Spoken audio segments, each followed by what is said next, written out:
విజయవాడ కూడా రాజధాని నగరంలో భాగమే కదా. అయినా విజయవాడ మీద ఎందుకంత కక్ష అంటూ సీఎం చంద్రబాబును వైఎస్ఆర్సీపీ నేత పోతిన మహేష్ ప్రశ్నించారు. ఈ విషయమై ఆయన మీడియాతో మాట్లాడుతూ విజయవాడ నగరంలో కూటమి ప్రభుత్వ నిర్లక్ష్యమే పెను విపత్తుకు కారణమని ఈనాడు పేపర్లో 14 పేజీల్లో చాలా పెద్ద ఆర్టికల్ కూడా రాశారు. ఇది టీడీపీ కూటమి ప్రభుత్వం సృష్టించిన నిశ్శబ్ద మారణ హోమమని విమర్శించారు. బుడమేరును కృష్ణమ్మలో కలవనీయకుండా అడ్డుపడింది ఎవరు? బుడమేరుకు వచ్చిన వరదలు పశ్చిమ బంగాళాఖాతంలో కలవనీయకుండా అడ్డుపడి విజయవాడను ముంచింది ఎవరు అని ప్రశ్నల వర్షం కురిపించారు. ఈ ముంపు రాజకీయం ఎవరి కోసం, ఎవరి ప్రయోజనాల కోసం, ఎవరి లబ్ధి కోసం, వీటన్నింటికీ చంద్రబాబు సమాధానం చెప్పాలని పోతిన మహేష్ డిమాండ్ చేశారు.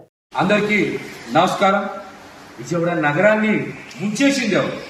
విజయవాడ కూడా రాజధానిలో ఒక భాగమే కదా.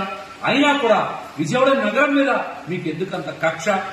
బుడమేరుని మోసం చేసి దారి మళ్లించి విజయవాడ నగరాన్ని బుడమేరు ముంచెత్తేలా చేసి బడుగుల జీవితాన్ని చిన్నాభిన్నం చేసి వారి ఆర్థిక పరిస్థితిని కోలుకోలేనంతగా దెబ్బతీయడానికి కారణం మీ కళని నిజం చేసుకోవడానిక?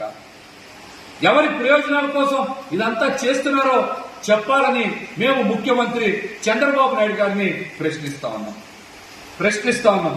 ఎందుకు విజయవాడ నగరాన్ని బలిపశువు చేశారు?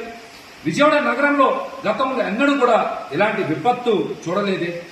వర్ణదేవుడికి మా మీద ఎప్పుడు ఇంత కోపం కలగలేదే. అమ్మవారి దయతో ఎప్పుడు ఆనందంగానే ఉన్నాం.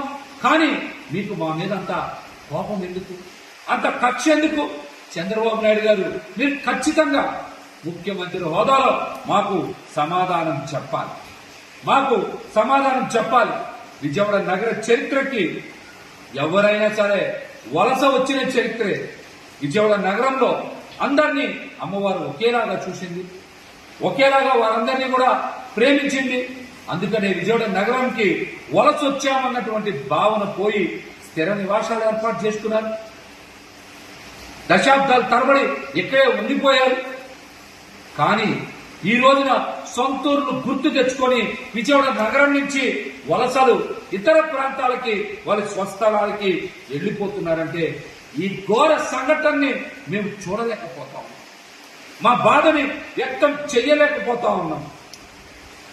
ఎందుకు ఇంత దుర్మార్గం చేశారు? దీనికి కూడా మీరు సమాధానం చెప్పాలి. మేము చేసిన తప్పేంటి? విజయవాడ నగర ప్రజలు చేసిన తప్పేంటి?